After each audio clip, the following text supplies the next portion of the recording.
They're gonna kill you today.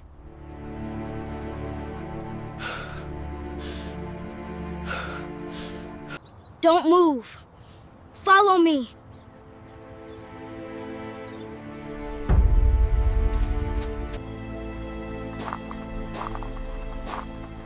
Say that again.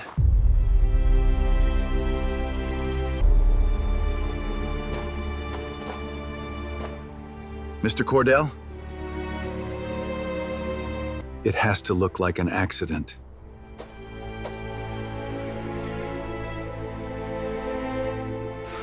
Don't move, follow me. The words came out of the boxwood hedge before Everett Cordell saw anyone standing there, and for a reason he could not have explained even later, he obeyed. His right foot was already lifting off the courtyard stone. He set it back down. His briefcase stayed in his left hand. His phone stayed in his right, screen still lit with a message from his operations director about a delayed shipment of galvanized beam anchors. And the whole machinery of his morning kept running inside his head while his body stood perfectly still on the gravel apron in front of his own house. A boy stepped out from behind the hedge. He was small, maybe 11, in a school polo 2 sizes too big, and sneakers that had been white a long time ago.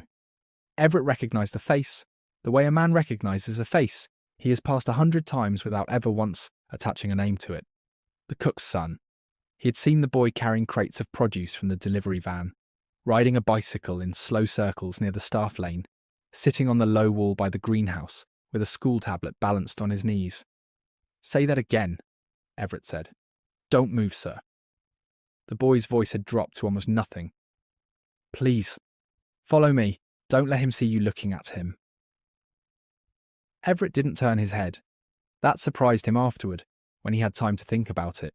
Some old animal part of him had already decided to trust the instruction before the reasoning part could file an objection.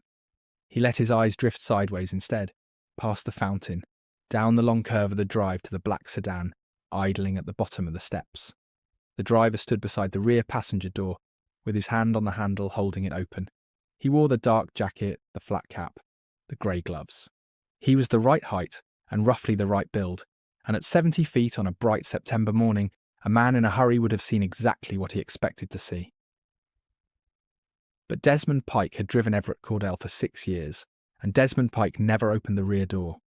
Everett had asked him not to on the second day, back when he still felt strange about being driven at all, and Desmond had taken it as a permanent instruction, the way he took everything. He stood on the driver's side. He waited. He let Everett open his own door because that was what the man had asked for in 2019, and Desmond had never once forgotten it in 6 years of Mondays.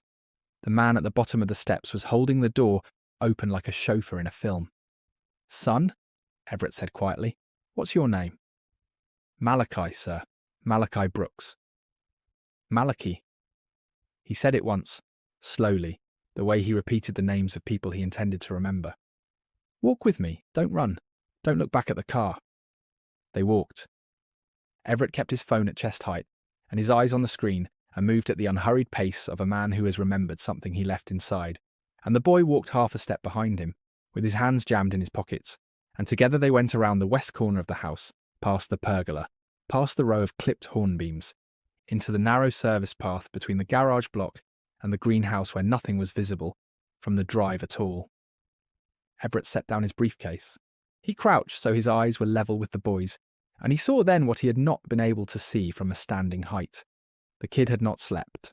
There were shadows under his eyes and a tightness at the corners of his mouth, and his hands, now that they were out of his pockets, would not stay still. Tell me, Everett said. They're going to kill you today. Malachi said it flat, the way you say a thing you have rehearsed all night so that it will come out at all. In the car, not here, somewhere on the way. I heard them. Who is they? The boy looked at the gravel. Then he looked up. Mrs. Cordell, he said. And a man. There is a specific sensation that arrives when a sentence rearranges the room you are standing in. It is not shock. Shock is loud. This was quieter than that. Everett felt the ground under his shoes stop being reliable, felt the greenhouse glass and the hornbeams, and the sound of the idling engine 70 feet away, all shift about a quarter inch into a slightly different arrangement, and he understood with total clarity that whatever happened in the next 10 minutes was going to define the rest of his life. "When did you hear this?" "Last night, around 11. Maybe later." Malachi's words were coming faster now that the worst one was out. "My mum was closing up the kitchen. I was supposed to be in bed, but I left my charger on the counter in the pantry. So I came up the back way. The lights in the big kitchen were off. The doors to the pool terrace were open, and there were 2 people out there talking. And I stopped because I didn't want to get in trouble for being in the house that late." "Go on." "She said your name. She said, Everett always leaves at 8:15, and he never looks up from his phone. Not once. Not one single morning in 9 years." The boy's voice wobbled on that and steadied again. "And the man said the road was already picked. He said the second bend past the quarry gate, where there's no guardrail. He said it has to look like the car went over on its own." Everett did not move. Behind them, faintly, the sedan's engine went on humming. "And then she said something about 7 months, Malachi said. "She said after 7 months everything clears, and there's nobody to contest it. And then she laughed. That's the part I keep thinking about, sir. She laughed." Everett Cordell had spent 31 years learning to keep his face still. He had sat across from union negotiators, from bond insurers, from a federal inspector who had wanted to shut down a job site in Tulsa, and none of them had ever been able to read him. He kept his face still now. "Malachi," he said, "this is the most important question I'm going to ask you. Do you have any proof at all?" The boy pulled a school tablet out of the waistband of his jeans, where it had been sitting under his shirt the whole time, and Everett understood then why the kid's shirt had looked so badly fitted. "I recorded it," Malachi said. "There's a voice memo thing for reading practice. I pressed it and I put it on the floor by the door frame, and I sat in the pantry until they went inside." Everett took the tablet. The screen was scratched to a haze at one corner, and there was a school district asset sticker on the back, with a barcode and a room number. He tapped the file. 19 minutes and 6 seconds. The first thing he heard was a chair leg scraping stone. Then wind. Then his wife's voice, and it was so ordinary, so exactly the voice that had asked him last week whether he wanted the grey tie or the navy one, that for a second his mind refused to attach it to what it was saying. He signs the Halbrook release on Friday. After that, the trust conversion is finished, and there's nothing anyone can undo. Then a man. Lower, unhurried, with the flat patience of someone reading from a list he had built himself. Tuesday's better than Friday. Tuesday he's alone in the car for 50 minutes, on a road with 2 witnesses a mile. Friday he has the site meeting, and there's a foreman riding with him. Tuesday then. The driver's handled. He thinks it's a 2-week contract fill. He gets paid on the far side, and he's out of the state by the weekend.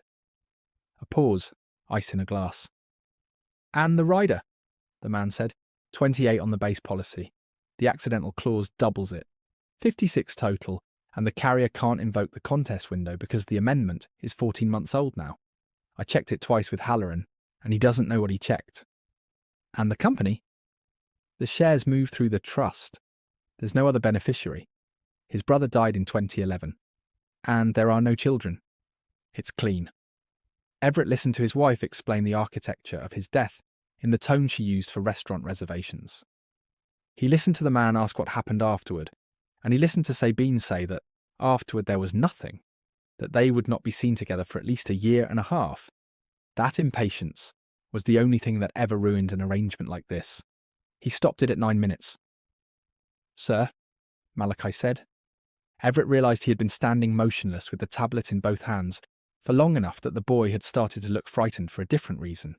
"I'm all right," he said, and was faintly amazed to hear his own voice come out level. "Does your mother know you have this?" "No, sir." "Did she hear them?" "She had the dishwasher going and her earbuds in. She always does when she closes up." The boy hesitated. "Sir, is my mum going to lose her job?" Everett looked at him. 11 years old. Awake all night with a stolen recording under his shirt, and the thing he was afraid of was his mother's paycheck. "No," Everett said. "Not today. Not ever, if I have anything to do with it. Listen to me carefully now, because I need you to do exactly 4 things. He slid the tablet into his inside jacket pocket. "Go back to the staff cottage the way you came. Tell your mother your stomach hurts and you want to lie down. Do not lie about anything else. Only that. Stay in the cottage until I come and find you.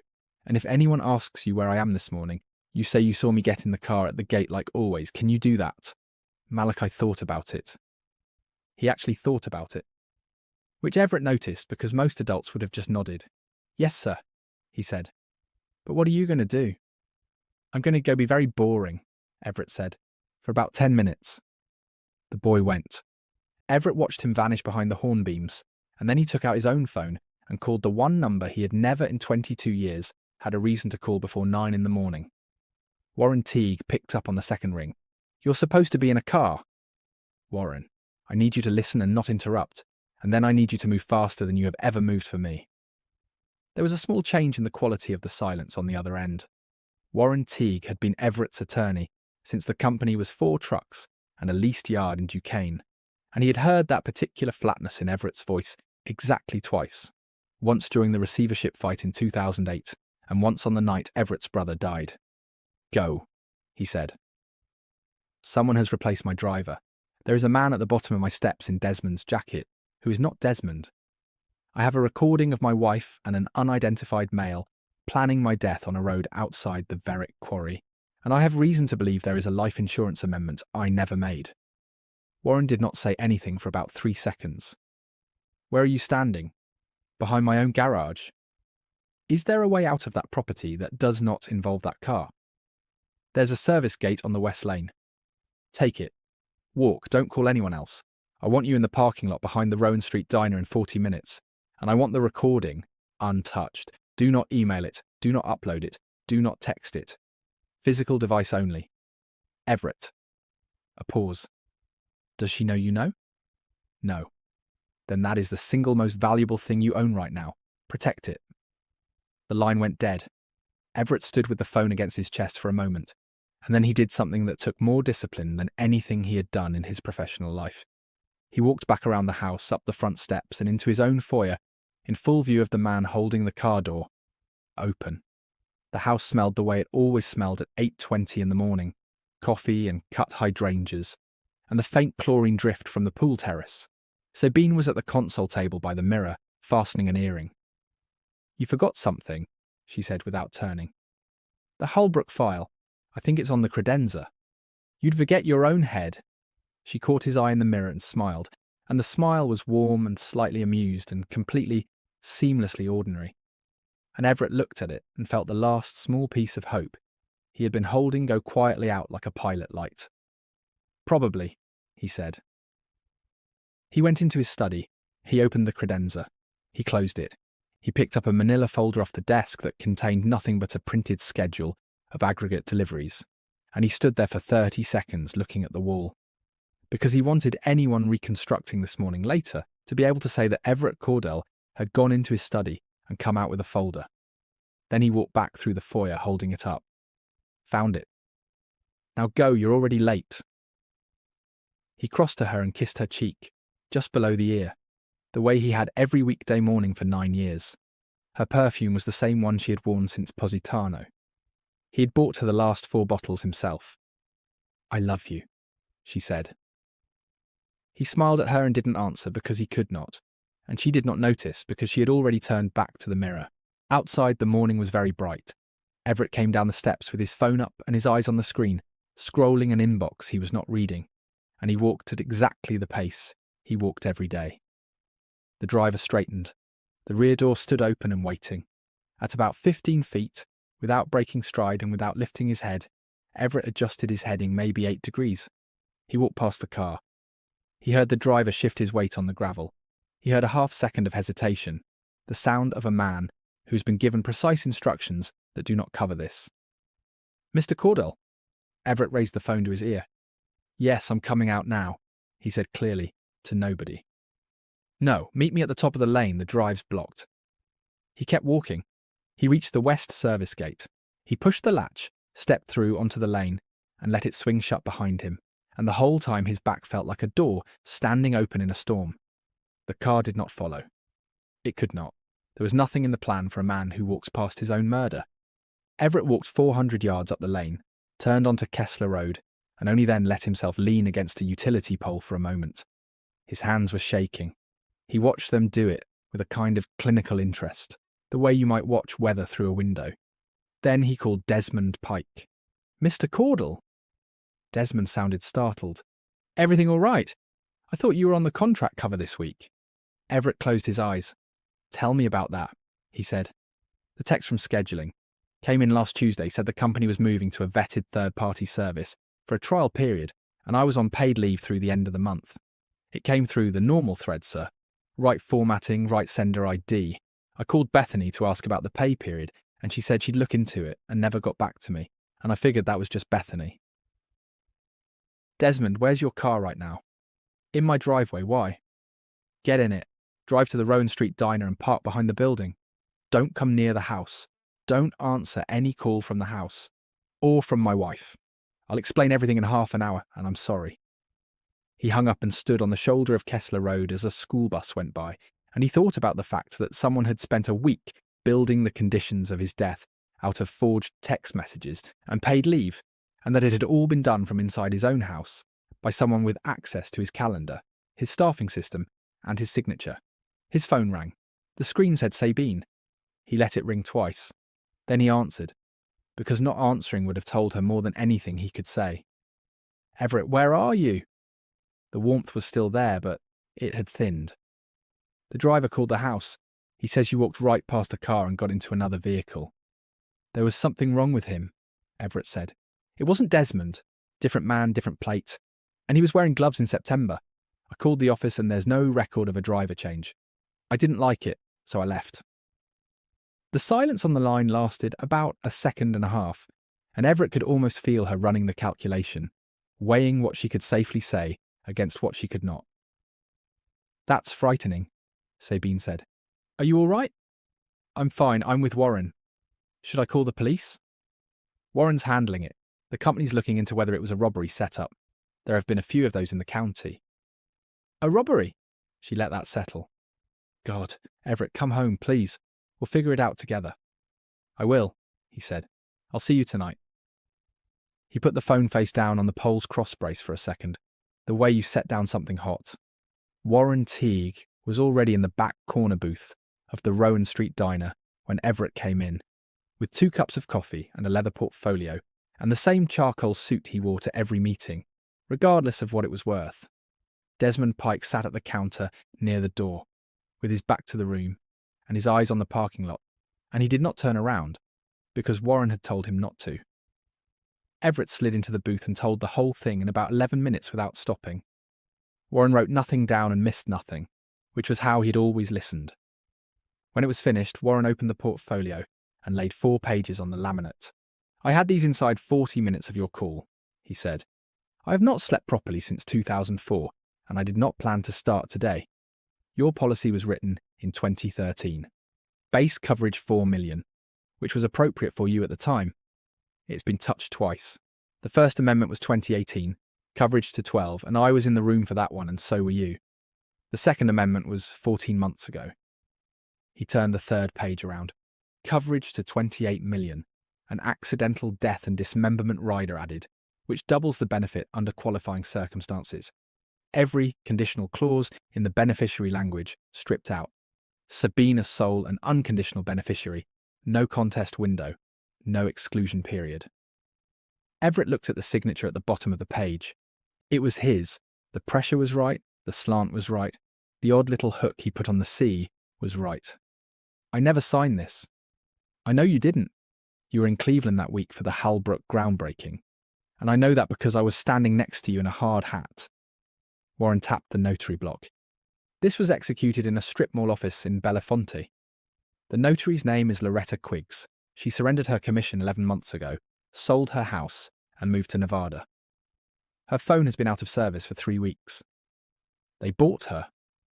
They bought her or they used her stamp without her, and either way she's not going to be easy to find, and either way it does not matter as much as you think. Warren closed the portfolio. Here is what matters. That policy does not pay on a disappearance. There has to be a body or a court declaration of death, and in this state that takes 7 years, absent a body. So whatever they've built, it does not end with you going missing. It ends with you being found, in a wreck, in a place where a wreck makes sense. The second bend past the quarry gate. I looked it up while I was waiting for you. 9 fatalities on that stretch since 2011. No guardrail on the outside of the bend for 240 feet, and a 50-foot drop to the river shelf. If you wanted a road to do this on, that is the road. Everett turned his coffee cup a quarter turn on the table and did not drink from it. They thought of everything, he said. They thought of almost everything, Warren said. They did not think of an 11-year-old with a school tablet. By early afternoon, Everett was in a room on the 4th floor of a business hotel on the north side of the city, booked under a corporate card that had never appeared on any account with his name attached. He sat on the end of the bed for a long time, looking at a framed print of a sailboat and thinking about how strange it was that a life could be dismantled between 8:15 and noon. At 2:40 his phone rang. Warren and a second voice. Mr. Caudle, my name is Delia Fournier. I've done investigative work for Warren for 16 years. I'm going to talk for a few minutes, and I'd rather you hold your questions until I'm finished, because some of this is going to be difficult. Go ahead. The man on your pool terrace calls himself Adrian Voss. He has used that name since 2016. Before that, his legal name was Curtis Farrow, born 1982 in Sedalia, Missouri. The name change was filed in Clark County, and it is entirely legitimate on paper, which is what makes it useful to him. Everett stood up and walked to the window. In 2012, Curtis Farrow married a woman named Adele Marchetti in Asheville, North Carolina. She was 51, he was 30. She owned 2 commercial properties and a share in a family vineyard. In March of 2015, she drowned in a swimming pool at their home. The medical examiner found a blood alcohol level consistent with what witnesses described as her ordinary evening drinking, and the death was ruled accidental. He was in Charlotte at a conference with 11 people who could place him there. He collected $2.6 million. Delia, I'm not finished. In 2019, under the name Adrian Voss, he became engaged to a woman named Priscilla Yoon in Scottsdale. She ended the engagement in the spring of 2021. 4 weeks later, she filed for a protective order, which was granted. Her filing is sealed, but the docket entries are not, and the docket shows an emergency hearing. He left Arizona that summer. Everett watched a delivery van back up to a loading bay 4 stories below him. And in 2022, he married a retired orthodontist named Frances Okonjo in Baton Rouge. She was 61. In November of 2023, she died in a single vehicle accident on a rural highway at night. No other cars involved, no witnesses. The insurance benefit was $5.1 million, and it was paid out in March of last year. March of last year, Everett repeated. Yes. He was in my house by June. He was in your house by June, Delia said. Mr. Caudle, I want to be clear about something because I think you are going to ask me. Based on everything I have been able to see, your wife does not know who he is. The Farrow identity is buried well. The only reason I got to it inside 4 hours is that Loretta Quiggs notarized a property transfer for Adrian Voss in 2023, which gave me a thread to pull, and that was luck. So she's a victim, Warren said quietly. She is a participant, Everett said. Both things can be true at once, and I'm not going to pretend otherwise. He sat back down on the bed. Somewhere below, the van's reverse alarm stopped. What are my options? 2, Warren said. The first is that we walk into the district attorney's office at 4 o'clock with the recording, the forged amendment, the notary trail, Delia's file on Farrow, and Desmond's spoofed text messages. That is enough to open a case. Voss is arrested inside a day. Sabine is questioned, and it moves the way these things move, slowly and expensively. And his lawyer spends 18 months arguing that a conversation is not an act. And the second is that we let it happen. Not to you, to a version of you. We give him a Tuesday. We put you in a car on that road with people around you who do this for a living, and we let him send his men to the second bend, past the quarry gate, and we take him on the act instead of the intention. It closes every door he has walked through twice already. Everett thought about Adele Marchetti in a swimming pool in Asheville. He thought about Frances Okonjo on a dark highway in Louisiana with no witnesses. He thought about a man who had learned that the world's default assumption is that accidents happen. He walked away twice, Everett said. Yes. Then we do it the second way. He came home that evening at 6:50 with Desmond driving through the front gate, up the drive, past the exact patch of gravel where a boy had stopped him 9 hours earlier. Sabine was waiting on the steps in a cream sweater, with her hair pulled back the way she wore it when she wanted to look undone. She came down and took both his hands. "I've been sick about it all day," she said. "I'm fine." "Did they find out who he was?" "Not yet. Warren thinks it was a crew working referrals off a valet service. They watch for the cars, they get somebody inside the scheduling system, and then they take the man and the vehicle both." He let his shoulders drop a little, let some tiredness into his voice, gave her something to believe. "I almost got in. I was 4 steps away." He watched her face. He watched for the thing he needed to see. And it came, a small easing at the corners of her eyes, a breath she released without knowing she had been holding it. The explanation had landed exactly where he had aimed it. "Come inside," she said. "I made the short ribs." She lit candles. She poured him a Barolo he had brought back from a trip they had taken to celebrate their 5th anniversary. She asked him careful questions about his day, and he answered all of them in a voice that was calm and slightly bored, giving her enough detail to sound honest and not enough to sound prepared. She laughed at something he said about Warren's suit. She reached across the table once and put her hand on his, and he let her. And while she was touching him, he thought, with a clarity that surprised him, that he was going to remember the weight of that hand for the rest of his life. At 10, she kissed his forehead and went up. Everett waited 18 minutes. Then he went out the side door of the east wing and walked along the hedge line to the staff cottage, where a single yellow bulb was burning over the door. Renata Brooks opened it before he knocked twice. She was a tall woman with tired eyes and flour still on the side of one wrist. And when she saw who was standing on her step, at 11 at night, she did not look surprised. She stepped back and let him in. "He's been asleep since 8, she said. "He wouldn't eat. He says his stomach hurts, and I don't believe him, and I haven't pushed, because in 3 years that boy has never once lied to me about anything. May I see him?" She took him through a small front room to a doorway at the back. Malachi was on a narrow bed under a blue blanket, with one arm hanging off the side and a spiral notebook open on the floor where it had slid out of his hand.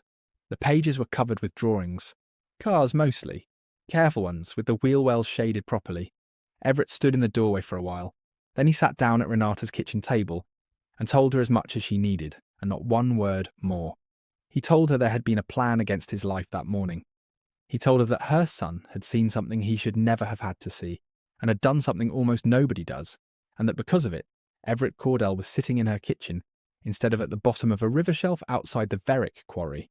Renata listened with her hands folded and did not interrupt once.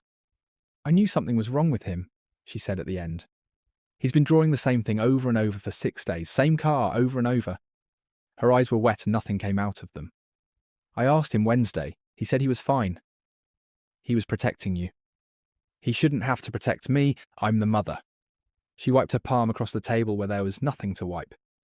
"What do you need from us?" "I need you both to behave exactly as you always have, in front of my wife and in front of everyone else. I need Malachi to stay close to this cottage for 2 days. There will be people on this property watching over you, and you will not see them and they will not speak to you. And on Friday morning, whatever you hear, I need you to stay inside." If this story has its hooks in you, take a second to hit the like button and tell me in the comments where you are watching from, because these stories only travel as far as you carry them. Subscribe so the next one finds you. The next 2 days went by the way a held breath goes by. Everett moved through his own house with the mild, distracted courtesy of a man whose mind was on a contract.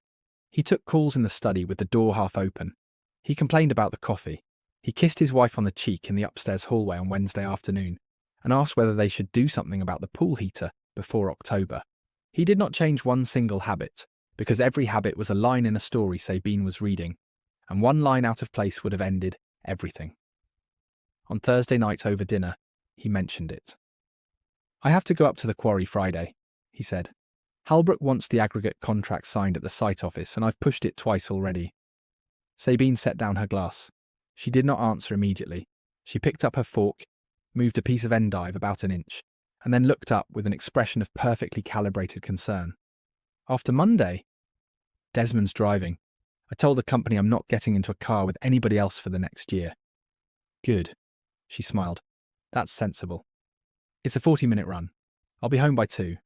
"Then I'll make something," she said, and reached across the table and touched his wrist. "Be careful on that road, it's terrible." "It is," Everett agreed. 2 plans went on moving in the dark space above the candles, and only one person at that table knew there were two. Friday came cold and clear. Everett came down at 7:40 in a dark suit with his coat over his arm and a folder under it.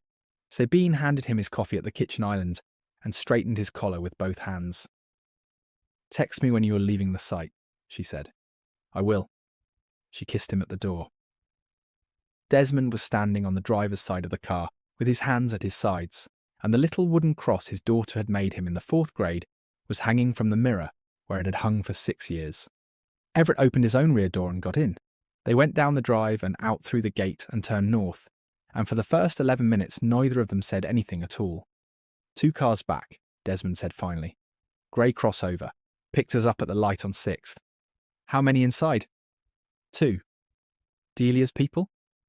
"Delia's people have been on them since 6th, Desmond said. "There's a truck ahead of us as well. I'm not supposed to tell you which one." Everett looked out the window. The maples along the highway had started to turn at the edges, and the sky was the colour of galvanised sheet. He thought about Adele Marchetti, who had liked to swim at night. He thought about Frances Okonjo, who had driven the same rural highway home from her sister's house every Sunday for 11 years. He thought about his wife, who was at this moment probably sitting in the garden room with a cup of tea, waiting for a phone call that would begin the worst and most profitable day of her life. He had expected rage. He had been braced for it since Tuesday morning, and it had never arrived. What he felt instead was quieter and much heavier. The feeling of watching a very long sentence finally reach its period. They took the county road at the fork. The shoulder narrowed. The trees came in close. After 9 miles, the quarry gate went by on the right, chain link and a faded sign, and then the road began to climb and bend left along the lip of the gorge, and there on the outside of the second bend, in the gravel turnout where there was no guardrail for 240 feet, a black sedan was parked with its hazards on, and a man standing beside it with his hood up. Same height, same build, grey gloves in September. "There he is," Desmond said. "Keep going." They went past at 50. In the side mirror, Everett watched the man in the gloves straighten and get into his car. He watched the grey crossover behind them slow and put on its signal. "Now," he said. Desmond touched a switch on the console. The truck that had been ahead of them for 11 miles stopped dead across both lanes at the top of the bend. 2 SUVs came up out of the quarry access road and closed the gap behind. The grey crossover braked hard and slewed sideways into the gravel, and the black sedan from the turnout got about 40 feet before an unmarked pickup came out of the tree line and put itself across the road in front of it. It happened fast, and it happened almost silently. No sirens, no lights. Not for the first 30 seconds. Men and women in plain jackets came out of the vehicles at a walk, not a run, and the driver in the grey gloves was already standing with his hands laced behind his head before anyone reached him, because he was a professional, and he understood the arithmetic immediately. Desmond pulled onto the shoulder and stopped. He turned in his seat. "It's over," he said. "Not yet." Everett took out his phone. "Warren, they have all 3 on the road. Tell Lindquist she can move on the house." Then he leaned his head back against the seat and closed his eyes and listened to the wind coming up out of the gorge. And for about 90 seconds he did not think about anything at all. He got back to the house a little after 11. There were 2 unmarked cars near the steps and a plainclothes officer standing at the front door with her hands in her coat pockets. Detective Amara Lindquist was 54 years old with cropped grey hair and the settled, unhurried face of someone who had stopped being shocked by people a long time ago and had decided that was fine. "She didn't run," Lindquist said as Everett came up the walk. "She didn't call anybody. She was in the garden room with a book she wasn't reading. When we came in, she looked at us for a while, and then she said one thing." "What did she say?" "She said, 'He told me there had never been anybody before me.'" Lindquist's mouth moved slightly. "She said it twice. Then she stood up and put her hands behind her back before anyone asked her to." They brought Sabine out 4 minutes later. She walked between 2 officers with her head level, not lowered and not lifted, her face holding nothing that Everett could read, which was the last cruelty of the morning, because he had spent 9 years believing he could read it. She stopped for a moment as she passed him on the front walk. She did not speak. She only looked at him, and for one strange second, he saw underneath everything the woman who had stood beside him in a courthouse in Allegheny County. with rain on the windows, and told him she did not care about the size of the house. Then she went on, and they helped her into the car, and the car went down the drive and out through the gate. Everett stood on the walk for a long time after it was gone. The case moved faster than anyone expected.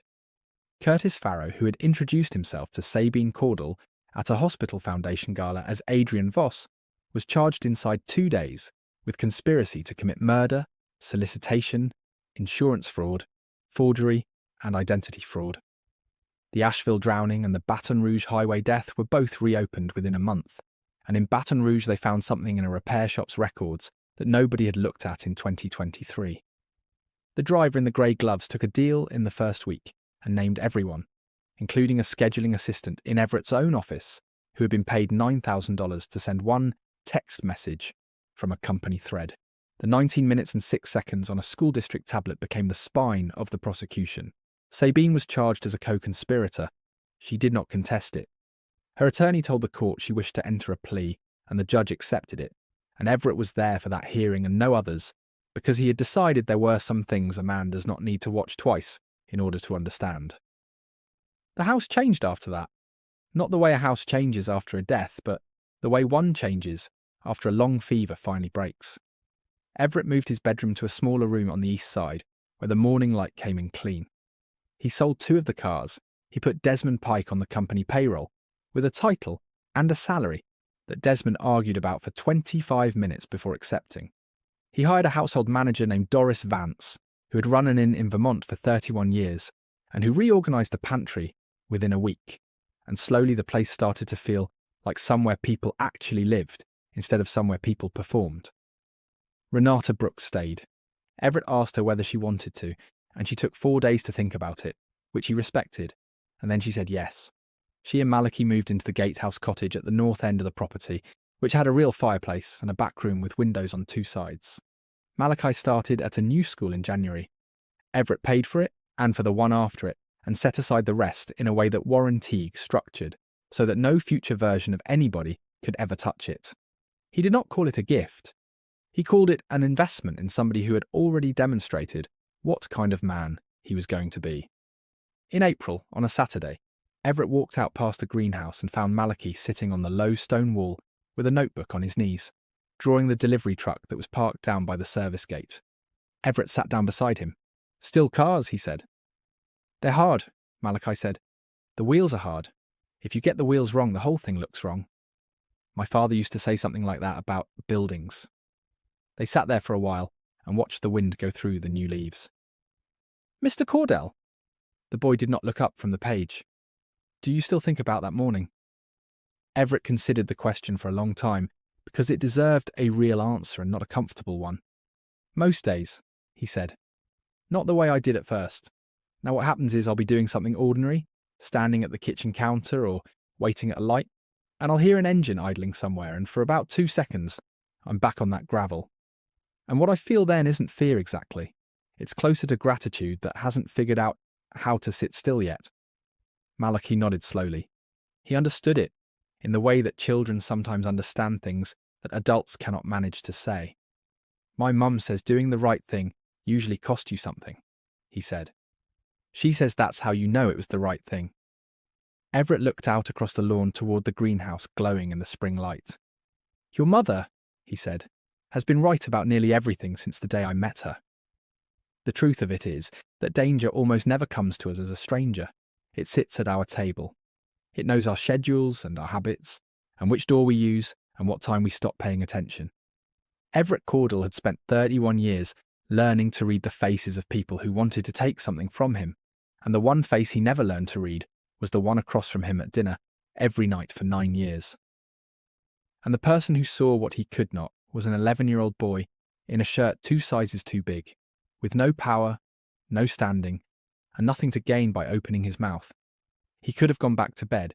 He could have decided it was not his business, or that nobody would believe him, or that people like him do not get listened to by people like Everett Caudle. Instead, he stayed awake all night with a recording under his shirt and waited by a hedge in the morning for the exact right moment to say 4 words. So pay attention to the small wrong details, the ring that isn't there, the door held open by the wrong hands, And when a quiet voice tells you something you do not want to hear, stop walking. It might be the only warning you ever get, and it might come from the last person you ever expected to save your life.